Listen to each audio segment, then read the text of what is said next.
Reyes for 20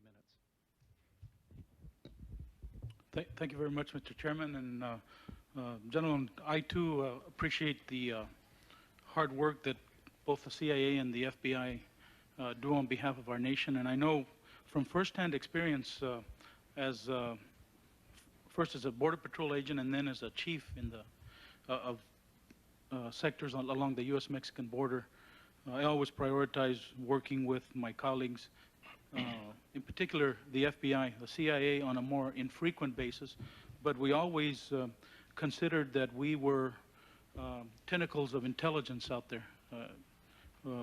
If I had 1,000 agents out there, there were 1,000 potential eyes and ears for the intelligence community, and so I was always happy to do that. I want to start out my questions by asking both of you an opinion, and that is, does the way that Congress conduct its oversight hearings, in your opinion, does that make a difference? Our ability to do oversight, is that something that you feel is beneficial?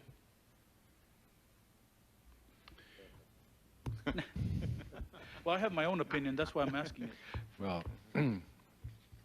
I certainly have enjoyed and welcomed the opportunity to address oversight committees, but particularly in closed sessions. I must say the reason that I'm here truly is to represent my people who've worked so hard and try and give a face to the Central Intelligence Agency's counterterrorism effort. My own personal observation would be that in this interaction that we could achieve the resources that we're looking for. And I believe that when we've met on this subject before, and I know, Congressman, you've come out and had access to a lot of the things that we do, I think that is very informative to both sides, where you get to have a closer appreciation from your Oversight Committee role into what I do, which is classified hard things. So I think this interaction can be very good. In our case, it certainly has been. Mr. Watson? I think the oversight is appropriate. We welcome that, believe it or not. I've been up here a lot. Some sessions are a lot easier than other sessions, but at the same time, I think there's an obligation on our part for us to explain to you what's going on, because let's face it, I mean, resources and budget and you're representatives of the American people, you need to understand what we're doing and try to do. I welcome that, and I have no problem with that, even in times when it becomes, in closed sessions, not as comfortable as other times, but that's okay. Well, and the reason I asked that question is because I always, particularly as a field chief, at times frustrated because more often than not, we didn't get the opportunity to testify about issues that we thought Congress needed to know, including resources, staffing plans, and those kinds of things that are, you know, they're the bread and butter of our ability to carry out our mission, regardless of what that is, whether it's monitoring the border or doing intelligence work or prosecutions or whatever that is. So in that context, let me ask, is there a, when the declaration of war back in 1998 was issued against Osama bin Laden as the #1 target, stands to me as, based on my experience as a field chief, there are two things that are critical that you do. First of all, you've got to understand what the challenge is and how you can meet it with the resources that you have. But secondly, and most importantly, is understanding the challenge and recognizing what it is that the director or the commissioner or whoever is prioritizing the issue for you,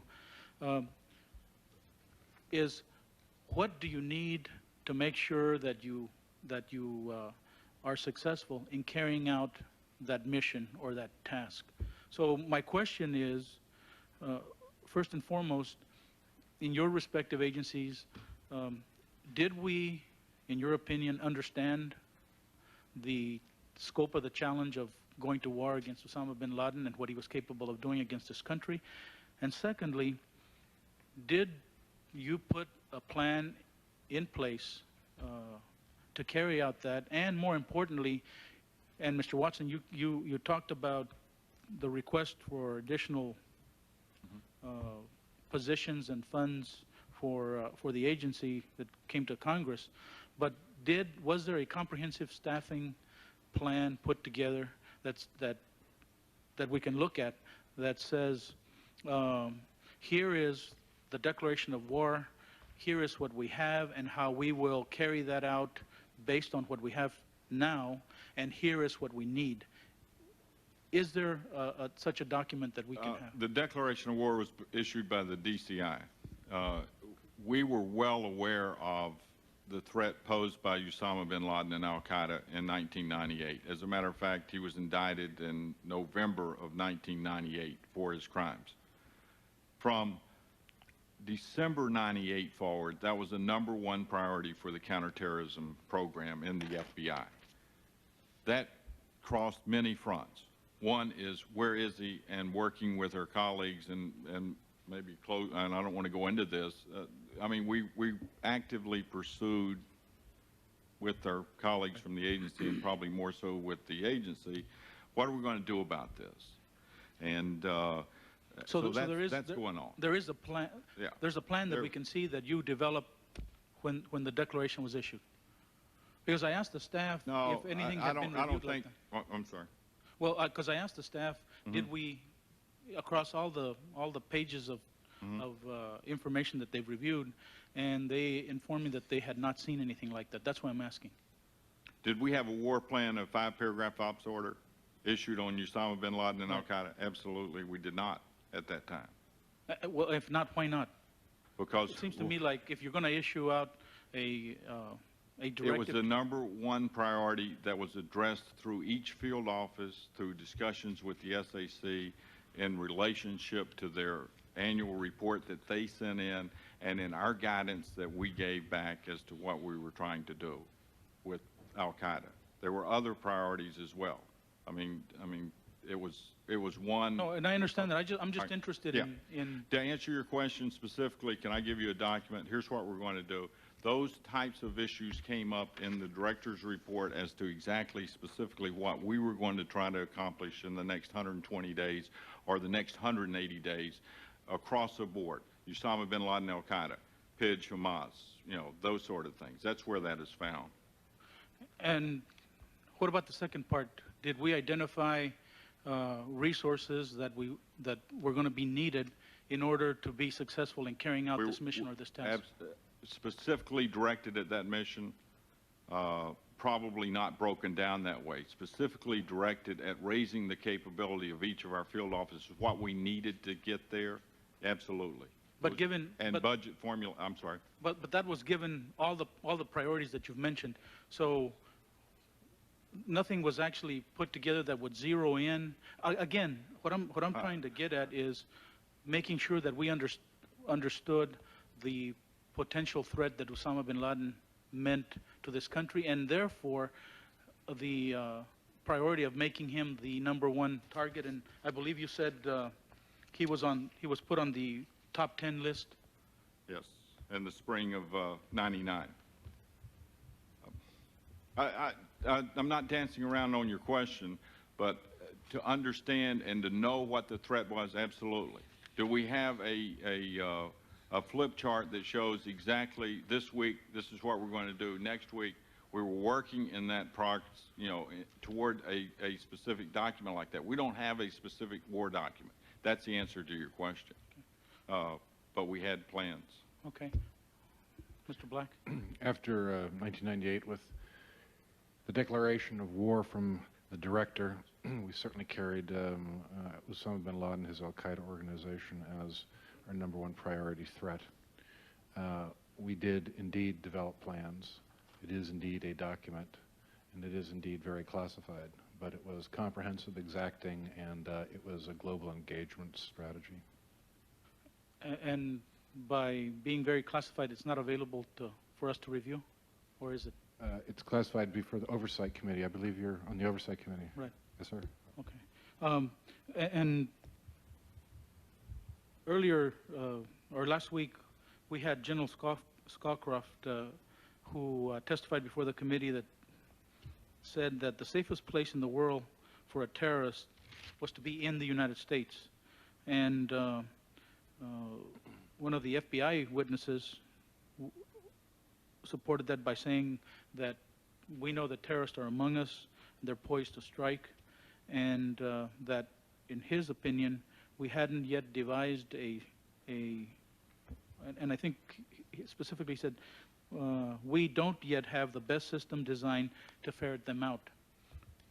What do we have today, both from the FBI and also auxiliary to that, support from the CIA, to identify those that are here and to ferret them out? I don't want specifics. I just want to know what kind of plans we have, either to come up with a system or... Let me comment on that statement. We have a constitution here, and our form of government is the freest in the world. And if you're talking about a safe harbor for people, we have a safe harbor here for justice and fairness. And do we want to go to a country or become a society that ignores that? And so I think, I mean, it's easy to generalize and make statements like that, but it's also, we're vulnerable because of our freedoms. And I don't think any of us ever want to change those freedoms of what we represent, not only inside the United States, but to the world. What we were doing to identify those people is very clearly when we have specific information that we can open a case on, we do that. And we try to identify that, working with the CIA, working with pocket litter, working with document exploitation, working with individuals arrested, and arrested becomes a prevention because they provide information that you wouldn't get anywhere else. And a good example of that is the individual Wadi El Hajj that was convicted in the East Africa bombing, so a U.S. citizen who wouldn't tell us anything until he was later prosecuted and was facing the bar of justice. So I think there's a blend here between the intelligence work and the law enforcement work as to how do we get those people out. It's a difficult process. It's not something the FBI can do by itself. And the process here and the threat is of those individuals that have gone through those training camps since 1996 that have scattered around the world. Where are those people? Are they living in Texas? Are they living in Montana? I don't know the answer to that, but that's why we have to join forces and try to identify those people. Okay, but putting it in context, Director Mueller has told the Joint Committee that the FBI's #1 priority is now prevention of terrorist attacks. So obviously the issue here transfers from prosecution to prevention. What, at this point, what is the FBI doing to have this change in strategy or this change in direction? That's a fair question. In the context of what you said. I'm sorry? In the context of what you said. Okay. I think that's a fair question, and that what we're doing is any threat information or any thread of information that comes in regardless, if it's an address or if it's a phone number overseas that pertains to the United States, is run down absolutely fast as we can, as quick as we can. Don't lose sight of the fact that prosecutions are an aid in preventions. And so are we abandoning prosecution? Absolutely not. But prevention is the #1 priority. And prevention might mean that we take individuals and charge them with credit card fraud as opposed to the only way that we can deal with them. Or take them, if they're out of status and they're illegal immigrants, take them off and arrest them or charge them for being out of. Can we assume that somebody in the FBI is working on a plan that will tie this change in strategy that will come to Congress with this is the challenge that we're facing, these are the things that we want to accomplish, and this is what we need in order to accomplish that. Is that being worked on now? That's absolutely right, but remember also that we were moving toward prevention in '98. And so this whole process has been started, and certainly we can do that. Yeah, and I would, and you know, I say this with all due respect, Sure. based on my experience when we were tasked by the commissioner of what resources it would take to control the border or to manage the border.